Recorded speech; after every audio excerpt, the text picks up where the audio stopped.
Hey there, I didn't see you. I was just looking for clues in this text to tell me what the characters were thinking and what the story was about. Hopefully that this is a text that you'll be able to read in class at some point. It's a great book, has lots of good cartoons and drawings in it. But I'm looking to make an inference, and that's why I have my detective glass out.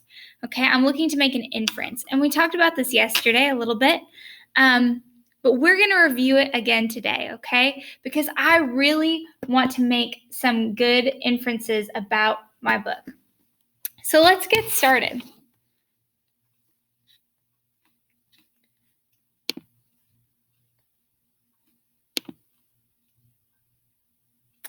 Okay, so today we're going to start off with talking about this creepy or cute inferences. So Carolina is reading a book about different animals, and she shows you this picture right here. Do you think this animal is creepy or is it cute? Is it creepy or cute? Now, you're going to take what you know about an animal like this, or this specific animal, and you're going to take what you know and apply it to what you see. What I see is this animal has a huge jaw that opens very wide and sharp teeth that it looks like it could get me with. Okay, so I'm going to say, because of what I see plus what I know, and what I know is that alligators have actually been known to take animals and they pull them underwater and death roll, okay, and take them and eat them. So I'm going to take what I see plus what I know and say that this animal is definitely creepy. Okay, and before we go much further, I want to talk about inferences again. Okay, so we're going to be talking about inferences a lot. Get used to me saying it, doing it. But when we talk about inferences, I want you to think of two things. It's what's in front of my face plus what's in my head. Okay? And this might be a funny thing to do, but we're going to do it all together so that we really, really remember. So do it with me. It's what's in front of my face plus what's in my head.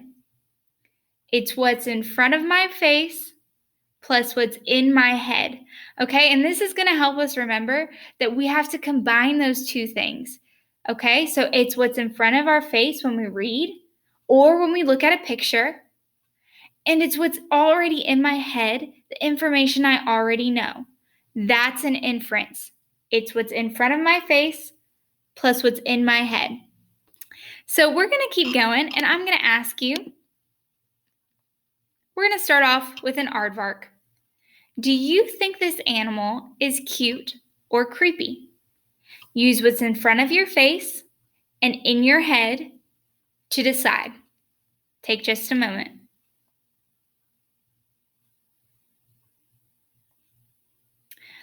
Okay, well, I would say it is cute and not creepy. And why, might you ask? So what was in front of my face was a small animal that didn't look like it could hurt me. It's kind of fuzzy on the outside.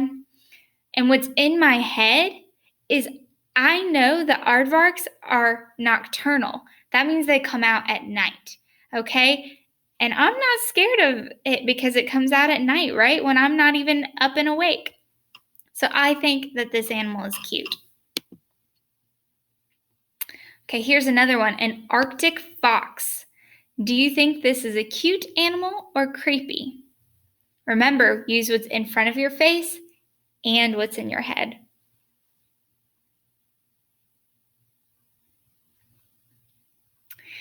Okay, so looking at this animal, I might think, oh, it's kind of soft, it's kind of nice.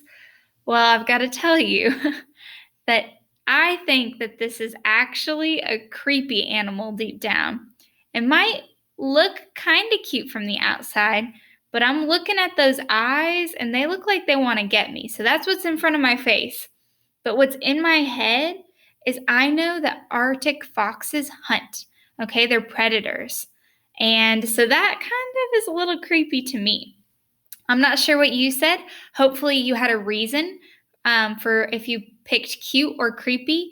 And remember that it has to be in front of your face, so the picture or the text, and in your head, okay? So hopefully, you had a reason for both.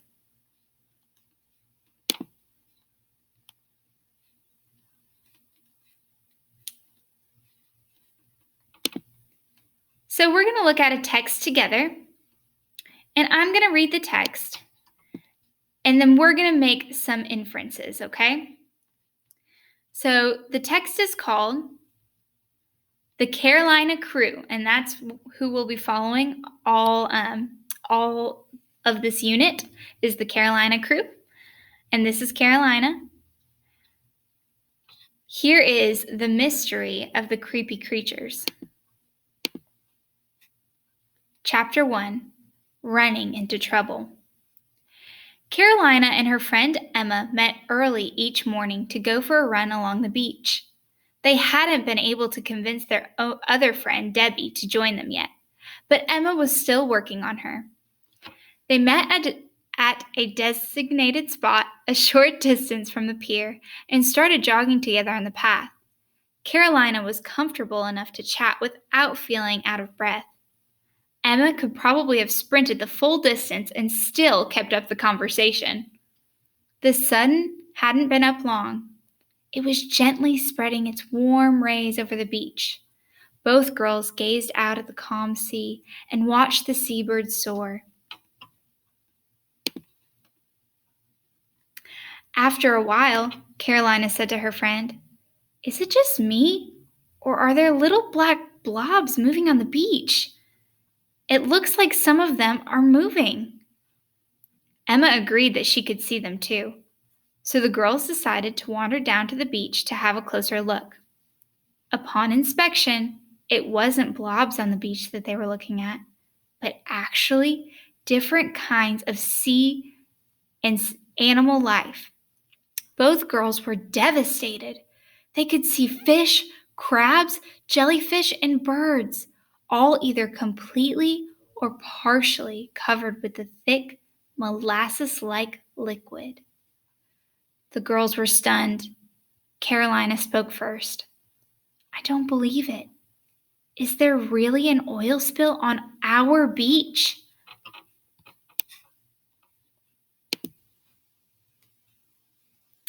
Within an hour, there was a crowd of people on the beach, desperate to help, although they were struggling to agree on what they should do.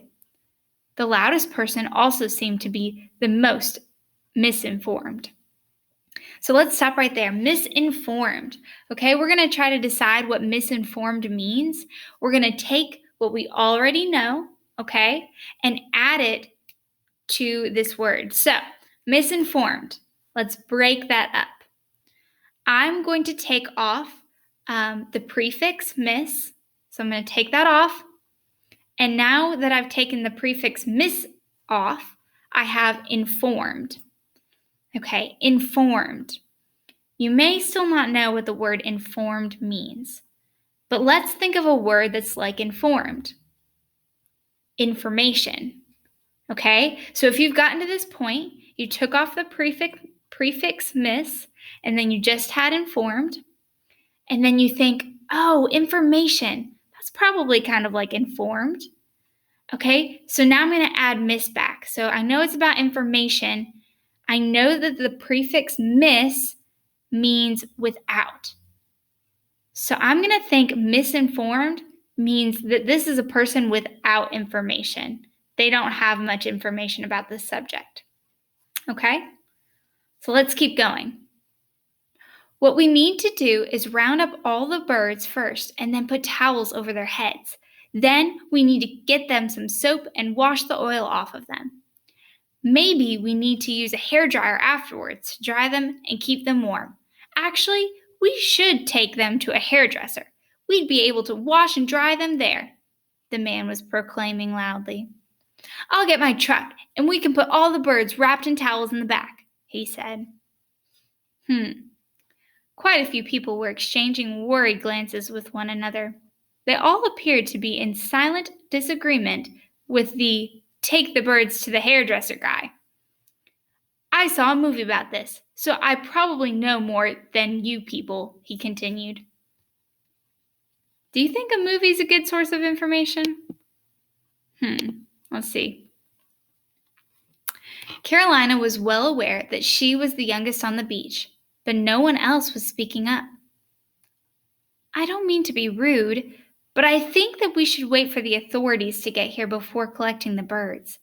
I work at the aquarium, and there's actually a long procedure to clean the birds, but it is important that we not stress them any more than they already are." An older lady agreed with Carolina, and then others did too. A young man said that he'd call the police and Coast Guard, and they were on their way. As more people gathered, Carolina suggested that some of them try to keep the crowds away from the beach until the authorities arrived. The loud man shouted, "I'm taking my truck and going home. You're all listening to a kid. I know when I'm not wanted." He started walking to the parking lot. As he left, the older lady said to Carolina, "Thank you. You saved us." The Coast Guard and the police soon joined Carolina and Emma on the beach. They were relieved and quite proud when some of the adults told the police how Carolina had acted with authority and seemed to know what she was talking about. Okay, so let's look at that word authority. She acted with authority, and then the context clue that we get is that she seemed to know what she was talking about. So authority, right? You might have heard of someone in authority. That's someone that says, "I'm going to be in leadership, so I'm going to take the lead, and I'm going to decide where to go." Okay, so she had authority, she knew what she was talking about, and she took the lead. One of the Coast Guards spent some time talking to the two girls to get their story. "There are cleanup workers on their way now," he said. "An oil spill is always a real mess, literally and metaphorically. We need to make sure that we control the release and spread of the oil at its source. Then we need to try to make sure that we keep animals away from the oil. There are various ways to do this, but none of them are easy.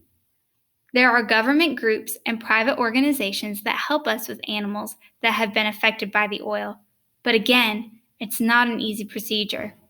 There are lots of government rules and guidelines to follow. We will need to close the beach down until we can assess the extent of the pollution." The girls looked at each other sadly.